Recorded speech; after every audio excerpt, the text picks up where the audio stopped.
Estamos no propósito renovando a mente com provérbios. Hoje é dia 7 de outubro e nós vamos meditar em todo o livro de Provérbios até o final deste mês. Provérbios tem 31 capítulos, então a cada dia vamos meditar no capítulo do dia. Hoje, dia 7, Provérbios 7. Está escrito assim: Filho meu, guarda as minhas palavras e esconde dentro de ti os meus mandamentos. Verso 2: Guarda os meus mandamentos e vive, e a minha lei como a menina dos teus olhos. Verso 3: Ata-os aos teus dedos, escreve-os na tábua do teu coração. No verso 4: Dize para a sabedoria: Tu és minha irmã, e para a prudência chama tua parenta. Verso 5: Para te guardarem da mulher alheia, da estranha, que lisonjeia com as suas palavras. Nessa primeira parte do texto de Provérbios, no capítulo 7, nós vemos uma repetição de tudo o que já foi falado nos capítulos anteriores. É interessante que quando você lê Provérbios, capítulo 1, você vê aqui o rei Salomão, que é o autor de Provérbios, falando no versículo 7: O temor do Senhor é o princípio da ciência. Os loucos desprezam a sabedoria e a instrução. Então, no capítulo 1, ele já fala que o temor ao Senhor, que significa ter um alto respeito por Deus, colocá-lo em primeiro lugar e acima de tudo na tomada das suas decisões, é o princípio do conhecimento, é o fundamento para que você possa ser bem-sucedido. No mesmo capítulo 1, Salomão fala aqui para você não prestar atenção no caminho dos que fazem o mal e para você prestar atenção porque a verdadeira sabedoria está o tempo todo te chamando. Veja o versículo 20. A suprema sabedoria altissonantemente clama de fora, pelas ruas levanta sua voz. Nas encruzilhadas, no meio dos tumultos, clama às entradas das portas e na cidade profere as suas palavras. Então, já no capítulo 1, nós vemos essa chamada de atenção para que as pessoas prestem atenção ao conhecimento. Você vai no capítulo 2 e você vê a mesma orientação. Filho meu, se aceitares as minhas palavras, esconderes contigo os meus mandamentos, para fazeres atento à sabedoria o teu ouvido, e para inclinares o teu coração ao entendimento, e se clamares por entendimento e por inteligência, alçares a tua voz, se como a prata buscares e como a tesouros escondidos a procurares, então entenderás o temor do Senhor e acharás o conhecimento de Deus. São versículos que nos falam para colocar os nossos ouvidos, para prestar atenção na lei de Deus, sobre colocar o nosso coração para buscar a lei de Deus, sobre colocar as nossas palavras em oração, clamando, gritando, pedindo para que Deus derrame inteligência para guardar todas essas palavras como prata, para nós temermos a Deus. Você vai para o capítulo 3 e ele fala mais uma vez: Filho meu, não te esqueças da minha lei, e o teu coração guarde os meus mandamentos, porque eles aumentarão os teus dias e te acrescentarão anos de vida e paz. Você vai até o capítulo 4 e você vê mais uma vez Salomão falando: Ouvi, filhos, a correção do pai, e estai atentos para conhecerdes a prudência. Está falando mais uma vez sobre prestar atenção na palavra. E esse capítulo 4 tem um versículo 20, o versículo 7, que fala: A sabedoria é a coisa principal. Adquire, pois, a sabedoria, sim, com tudo que possuis, adquire o conhecimento. Ele está dizendo: use o seu tempo, o seu dinheiro, a sua vida para andar com pessoas sábias, para ler a palavra de sabedoria, porque a sabedoria é a coisa principal. Exalta e ela te exaltará, e abraçando-a tu, ela te honrará. Então aqui, no versículo 8, ele fala: abrace a sabedoria. E no versículo 18, ele fala que a vereda dos justos, se você for um justo, o seu caminho vai ser como a luz da aurora, a luz do amanhecer. Vai brilhando mais e mais até ser dia perfeito. Você vai crescer cada vez mais e mais e vai alcançar bons resultados em tudo que fizer. E o versículo 23 fala que sobre tudo que se deve guardar, guarda o teu coração, porque dele procedem as saídas da vida. Ou seja, guarde aquilo que você põe dentro do seu coração. Não deixe coisas perversas e malignas entrarem em você, para que você possa estar blindado e guardado para tomar decisões corretas. Você vai no capítulo 5 e ele fala mais uma vez: Filho meu, atende à minha sabedoria, à minha razão, inclina o teu ouvido, para que conserves os meus avisos. Mais uma vez ele fala para que você incline o seu ouvido para prestar atenção nas palavras de sabedoria, para que você consiga conservar os avisos e os teus lábios guardem o conhecimento. Você vai no capítulo 6 e você vê aqui no versículo 23 a recomendação. Porque o mandamento é uma lâmpada e a lei uma luz, e as repreensões da correção são o caminho da vida. No versículo 24 ele fala que com o conhecimento você vai ser guardado da má mulher e das lisonjas da língua estranha, língua estranha. E quando nós vamos aqui para o provérbio, para o capítulo 7 de Provérbios, nós vemos exatamente essa orientação. Guarda as minhas palavras e esconde dentro de ti os meus mandamentos. Guarda os meus mandamentos e vive, e a minha lei como a menina dos teus olhos. Ata-os aos teus dedos, escreve-os na tábua do teu coração e dize para a sabedoria, tu és a minha irmã. Veja que aqui ele está dizendo, lá nós lemos no capítulo 4, no versículo 8, exalte a sabedoria e ela te exaltará. Abrace-a e ela te exaltará. Aqui no capítulo 7, no versículo 4, ele fala, diga para a sabedoria, tu és a minha irmã. E diga para a prudência, tu és a minha parenta, para te guardarem da mulher alheia, da estranha que lisonjeia com as suas palavras. Ele está falando aqui para te guardar da mulher alheia, daquela mulher que já é de alguém. Ela é alheia significa que ela está casada, ela tem um marido, mas ela é uma mulher que não guarda os mandamentos e ela sai pelas ruas para procurar outros parceiros, para que ela tenha relacionamentos fora do casamento. E também da estranha que lisonjeia com as suas palavras.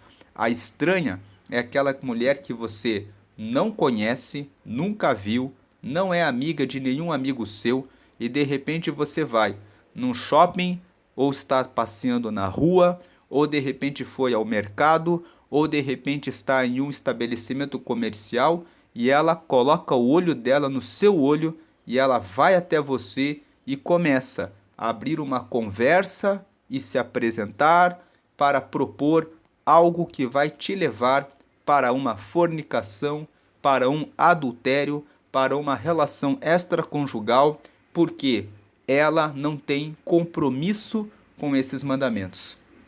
Agora Salomão está falando desde o capítulo 5, Salomão fala a respeito dessa situação. Nós vemos aqui que no capítulo 5, veja aqui o capítulo 5, ele fala aqui no versículo 3, porque os lábios da mulher estranha destilam favos de mel, e o seu paladar é mais macio do que o azeite. Então ele está dizendo, quando você encontra a mulher estranha, o coração bate mais forte. Você nunca viu aquela mulher, e o nosso cérebro sempre está buscando novidade. Então, quando você se depara com a mulher estranha, que dá um espaço, e esse texto se aplica também para você que é mulher, que pode encontrar o homem estranho no meio do seu caminho, essa pessoa estranha traz o elemento da novidade. Então, muitas vezes o coração vai bater mais forte e muitas vezes você vai pensar, nossa, essa pessoa está me chamando a atenção. Mas olha o que diz o verso 4: mas o seu fim é amargoso como o absinto, agudo como a espada de dois fios. Os seus pés descem à morte e os seus passos firmam-se no inferno. Aqui no capítulo 6, que é o capítulo que vem logo na sequência, nós vemos aqui no versículo 23, que fala: porque o mandamento é uma lâmpada e a lei uma luz, e as repreensões da correção são o caminho da vida. Vai no versículo 24: para te guardarem da má mulher e das lisonjas da língua estranha. Está falando mais uma vez a respeito da mulher estranha, daquela que aparece de repente no seu caminho. Também inclui o homem estranho, que aparece de repente no seu caminho. E ele fala: não cobices no teu coração a sua formosura, nem te prendas com os seus olhos. Aqui está uma orientação, uma dica prática. Quando a pessoa colocar os olhos nos teus olhos, desvie os olhos para o lado, imediatamente, para que você não se prenda no laço. Porque, por causa de uma mulher prostituta, se chega a pedir um bocado de pão, e a adúltera anda à caça de preciosa vida. Então, aquela mulher que já é casada, que já tem o seu marido, que no entanto é adúltera, ou seja, que sai de maneira descarada para procurar outros parceiros, ela anda à caça de pessoas que são valiosas. A sua vida não pode ficar num cesto de lixo. A sua vida é muito valorosa para que você trate ela de maneira desavisada. E aqui, Salomão, no capítulo 7, começa falando novamente dessa questão da mulher alheia, que ele já veio falando no capítulo 5, no capítulo 6, e agora aqui no capítulo 7, ele chama a atenção para que você guarde os mandamentos, para que você chame a sabedoria de sua irmã, para que você chame a prudência de sua parenta, para que você fique guardado da mulher alheia, da mulher estranha que lisonjeia com as suas palavras, porque aqui no capítulo 7, Salomão ele vê uma situação prática acontecendo do lado do palácio. Ele estava ali no palácio onde ele como rei morava, e olha o que ele viu aqui do versículo 6: porque da janela da minha casa, por minhas grades, olhando eu, versículo 7, vi entre os simples, descobri entre os jovens um jovem falto de juízo. Quando ele fala aqui dos simples, ele está falando daquelas pessoas que não prestam atenção nas circunstâncias, nas situações da vida. São pessoas que não refletem, não pensam, não buscam a sabedoria. Vamos voltar aqui para Provérbios capítulo 1 e nós vamos ver aqui que Salomão fala assim: Provérbios de Salomão, filho de Davi, rei de Israel, no versículo 4: para dar aos simples prudência e aos jovens conhecimento e bom siso. Então ele fala: eu escrevi esses provérbios para dar aos simples a prudência.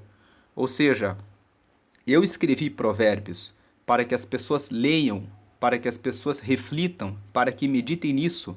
E aqui à frente ele fala no versículo 32: porque o desvio dos simples os matará, e a prosperidade dos loucos os destruirá. Então veja que o simples, quando ele toma um desvio no seu caminho, ele acaba sendo morto. E é sobre essa questão de não ser simples, porque Provérbios foi escrito para dar aos simples prudência. Agora, voltando para o capítulo 7, ele fala justamente aqui que eu vi entre os simples. Descobri entre os jovens um jovem falto de juízo, que passava pela rua junto à sua esquina e seguia o caminho da sua casa.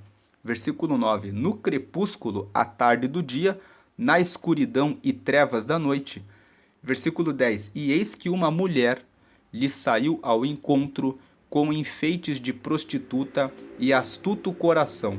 Então veja, a mulher já estava mal intencionada. Versículo 11: Esta era alvoroçadora e contenciosa, e não paravam em casa os seus pés. Verso 12: Ora pelas ruas, ora pelas praças, espreitando por todos os cantos. Verso 13: Aproximou-se dele e o beijou, e esforçou o seu rosto e disse-lhe. Versículo 14: Sacrifícios pacíficos tenho comigo, hoje paguei os meus votos.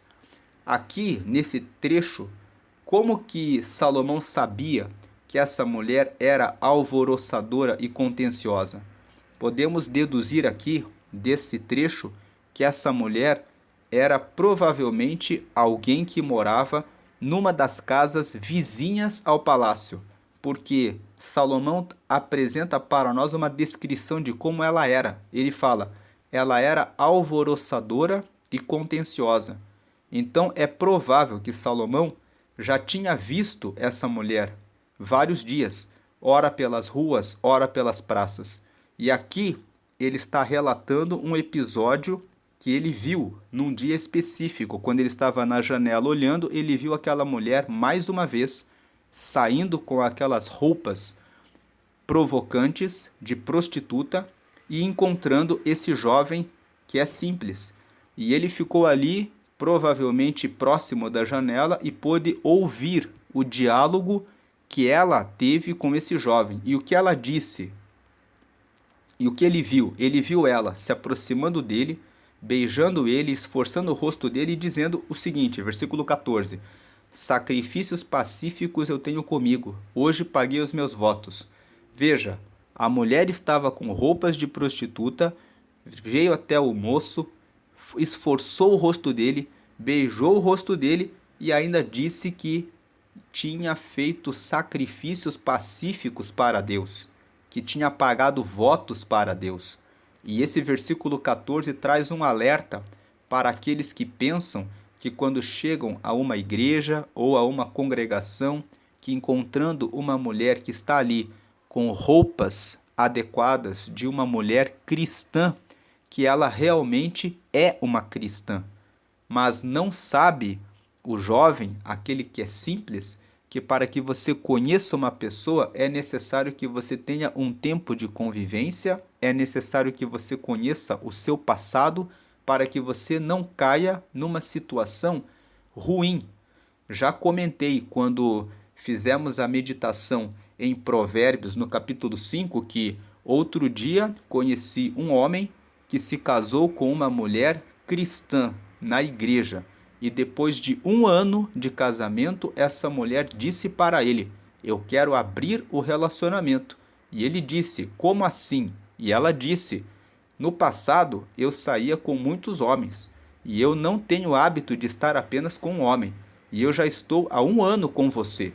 E ele disse, mas você não me falou isso antes. E ela disse, você nunca me perguntou. E ele disse para ela, mas eu vi você na igreja e sempre achei que você fosse da igreja.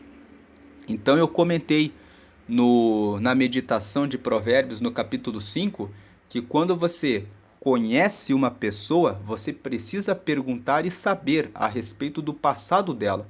Porque os gregos, quando inventaram a história com o propósito de registrar todos os acontecimentos do passado para dar orientação para o presente e para o futuro. Inclusive, até nós lemos o texto de Eclesiastes, no capítulo 1, onde Salomão fala que nada do que existe na terra é novo. Entrando aqui em Eclesiastes, no capítulo 1, nós vemos isso no versículo 10. Há alguma coisa de que se possa dizer, vê, isto é novo? Já foi nos séculos passados, que foram antes de nós. Foi Salomão que escreveu Eclesiastes também. E veja, nós vemos isso aqui pelo versículo 1. Palavras do pregador, filho de Davi, rei em Jerusalém. Então aqui nós temos a autoria de Eclesiastes. Só que Salomão escreveu Eclesiastes quando estava mais velho. E aqui nós vemos, ele fala que estudando a história, você vê que tudo que acontece na terra já aconteceu no passado. Voltando para aqui o capítulo 7 de Provérbios, nós vemos aqui, portanto, que ela falou isso para ele. Sacrifícios pacíficos tenho comigo, hoje paguei os meus votos. Você precisa conhecer a pessoa e verificar se é apenas uma capa ou se a pessoa verdadeiramente tem um compromisso com Deus, porque senão você pode correr o risco de sofrer um dano por não ter prestado atenção em relação à sua escolha, em relação à sua decisão. Versículo 15: Por isso saí ao teu encontro, a buscar diligentemente a tua face e te achei. Veja que a mulher adúltera, ela fica observando detalhadamente quem será a sua vítima. Versículo 16: Já cobri a minha cama com cobertas de tapeçaria, com obras lavradas com linho fino do Egito. Versículo 17: Já perfumei o meu leito com mirra, aloés e canela. Veja que ela não usou apenas um perfume, ela usou vários perfumes. E isso está dizendo que a mulher adúltera, ela realmente vai chamar a sua atenção. Aquele homem que aparece no seu caminho para seduzi-la, vai estar ali, muito bem apresentado. Porque o laço, ele sempre vem muito bem preparado, justamente para matar aquele que é simples, aquele que é inocente, que não presta atenção no seu caminho. Versículo 18: Vem, saciemo-nos de amores até pela manhã, alegremo-nos com amores. Aqui a proposta, dizendo: você não vai ter problema nenhum, a gente vai ficar só essa noite até de manhã. Versículo 19: Porque o marido não está em casa, foi fazer uma jornada ao longe. E quem garante que o marido de repente não vai voltar antes? Quantas pessoas perderam a vida porque caíram nessa cilada, nessa armadilha? Versículo 20: Um saquitel de dinheiro levou na sua mão, só no dia marcado voltará a casa. Versículo 21: Seduziu com a multidão das suas palavras, com as lisonjas dos seus lábios o persuadiu.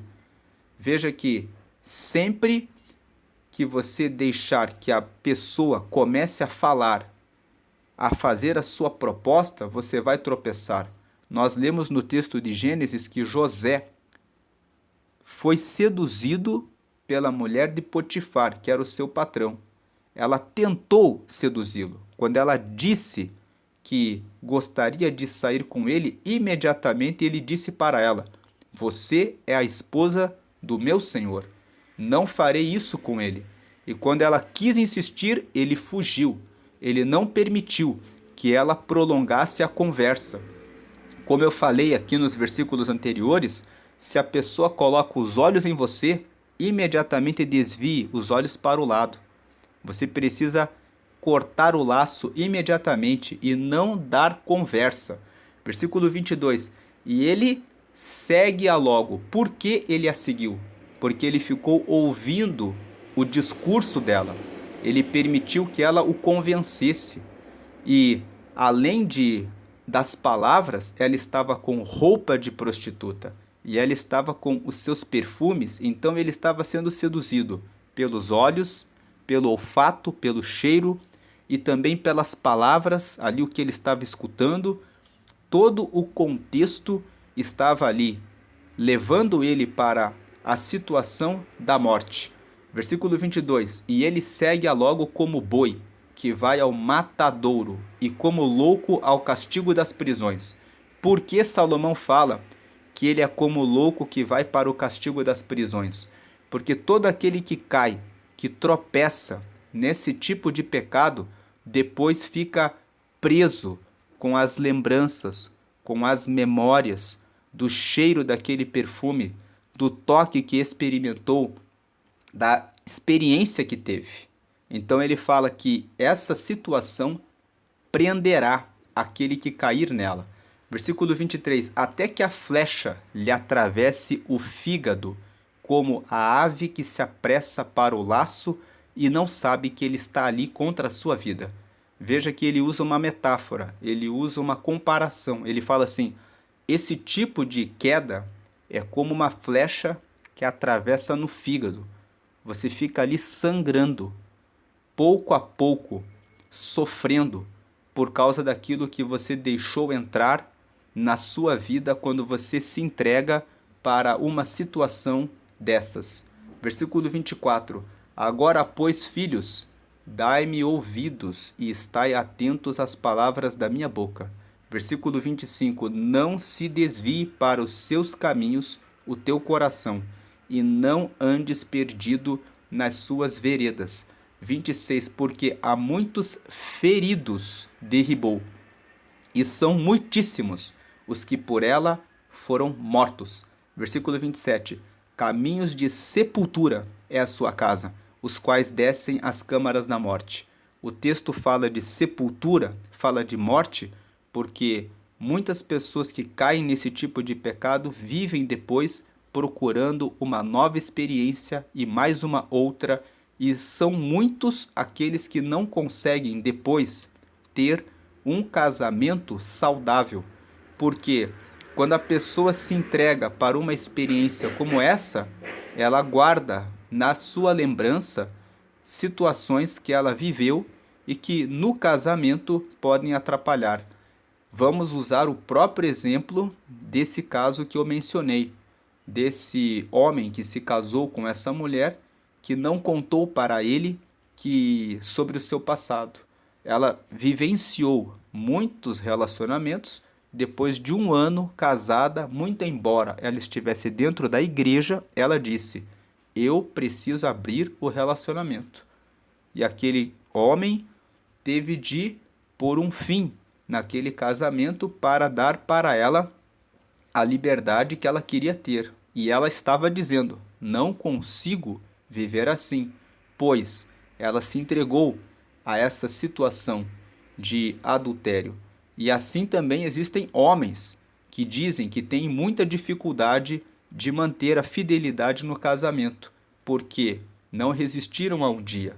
Esse pecado do capítulo 7, que fala a respeito do adultério, da fornicação, é apenas um pecado e ele é parecido com o que acontece com o vício das drogas, o vício da bebida, o vício de traficar. Sempre haverá uma proposta do inimigo. Sempre a proposta será sedutora. Especificamente os capítulos 5, 6 e 7, o capítulo 6 na parte final, ali do versículo 23 até o final do capítulo, falam a respeito de adultério. E no capítulo 6 tem uma advertência do marido ciumento. Mas a aplicação mais ampla desses textos é: sempre haverá propostas para que você caia em algum vício, para que a sua vida seja destruída. Preste atenção, não seja simples. Deus abençoe.